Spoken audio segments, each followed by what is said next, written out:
दोस्तों जय गुरुदेव। Video number 38।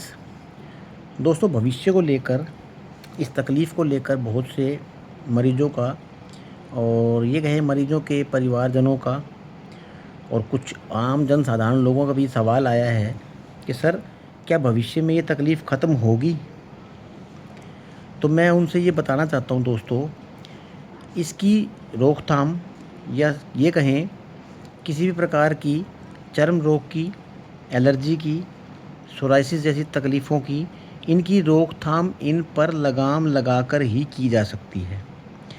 और इन पर लगाम अपने आप नहीं, अपने आप पर विश्वास रखकर, भगवान पर भरोसा रखकर, परमात्मा का साथ लेकर चल के, अपनी दिनचर्या को बेहतर बनाकर, दिनचर्या में जैसे हमने खान-पान को लेकर, विरुद्ध आहार से बचने को लेकर हमने अलग-अलग तरह की वीडियोज़ बनाई हैं जो आपको समय-समय पर मिल गई होंगी या मिल जाएँगी।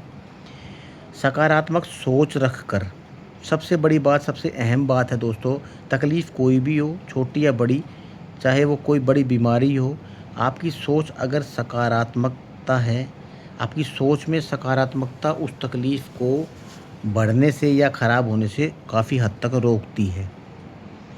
और सबसे बड़ी बात है दोस्तों, भविष्य के बारे में सोचकर क्या फ़ायदा है, अगर आपने वर्तमान पर ध्यान नहीं दिया और पीछे का जो समय गया है उसमें जो गलतियाँ हुई हैं, जाने अनजाने जो भी भूल हुई है खाने-पीने को लेकर या किसी भी चीज़ को लेकर, उस पर ध्यान नहीं दिया तो फिर भविष्य का हम क्या करेंगे दोस्तों? भविष्य में कभी ख़त्म होगी नहीं, ये बहुत से मरीजों का सवाल है दोस्तों। तो मैं आपको बताना चाहता हूँ, ये कोई पोलियो की तरह बीमारी नहीं है।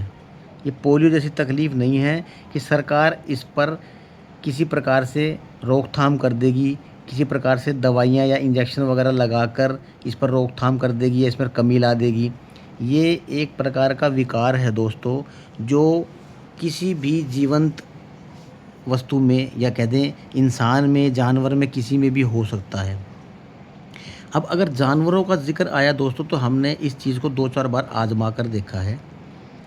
गाय और भैंस जैसे जानवर पर हमने इस चीज़ की आज़माइश इस वे में की है कि गाय को या भैंस को आप या किसी भी जानवर को, इवन आपके घर में पालने वाले कुत्ता हो या बिल्ली हो, कोई भी हो, उसको आप कोई भी चीज़ खिलाएँ, नॉर्मल जैसे रोटी, दूध जो भी है। फिर उसमें जो उसका एंटी आहार हो या उसका जो विरुद्ध आहार हो, वो खिलाएँ। वो एक ही चीज़ को खाएगा दोस्तों, वो जानवर दूसरी चीज़ को नहीं खाता। हमने आज़मा कर देखा हुआ है इस चीज़ को। जैसे आप बिल्ली को पीने के लिए दूध दे दें, वो पी जाएगी। आप दूध की एंटी कोई भी वस्तु, दही है या दही की बनी कोई चीज़ है, आप बिल्ली के सामने उस वक़्त रख दें, वो नहीं खाएगी उसको। वो उसको तुरंत प्रभाव से छोड़ देगी। दोस्तों भगवान ने उस जानवर को इतना दिमाग तो दिया है कि वो समझ रखे कि क्या खाना चाहिए, क्या नहीं खाना चाहिए। इंसान जैसा दिमाग हालाँकि नहीं दिया है, फिर भी इंसान इतनी गलतियाँ क्यों करता है?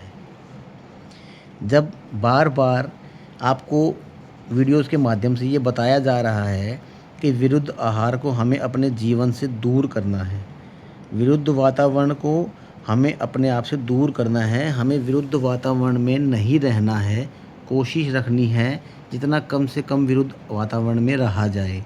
ये शरीर को बाहर से ख़राब करता है दोस्तों, विरुद्ध आहार शरीर को अंदर से ख़राब करता है और इस प्रकार के विकार जन्म लेकर आगे बीमारी का रूप ले लेते हैं। तो दोस्तों अपनी सूझबूझ से अपनी गलतियों को मानकर, उन गलतियों से तौबा करके हमें अपने आगे की दिनचर्या को अच्छे से और ईमानदारी से निभाना है।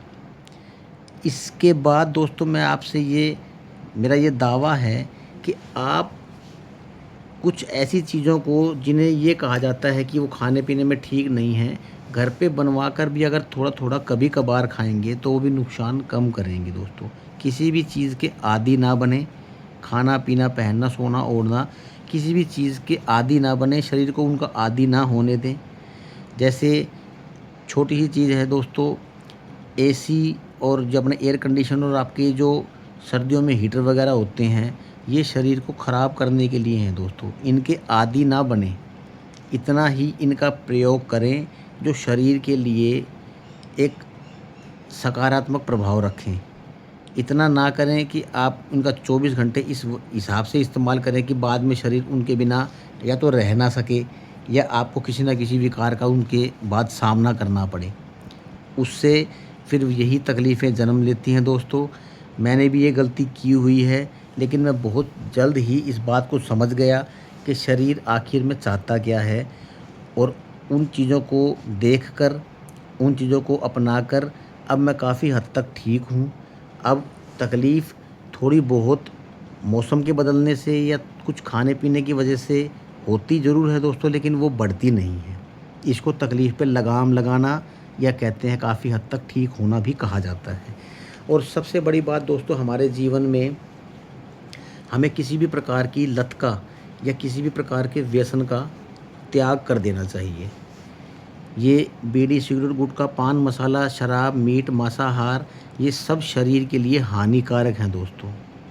ये आपको आज नहीं कल एक समय के बाद शरीर में नुकसान रूपी प्रभाव दिखाना शुरू कर देंगे, और इसी प्रकार से कोई ना कोई तकलीफ़ जन्म लेकर और वो आपको नुकसान देना शुरू कर देगी दोस्तों। बाद में पछताने से अच्छा है आज ही आप हम जैसों से सीख ले लें, या और मरीजों से जो ठीक हुए हैं और अपने बारे में उनको कोई जानकारी जो आप लोगों को मिलती है उससे सीख के आप ठीक रहें दोस्तों। अपने आप को बिल्कुल स्वस्थ रखें दोस्तों। स्वस्थता की कामना करें, भगवान पर विश्वास भरोसा बनाए रखें। जय गुरुदेव दोस्तों।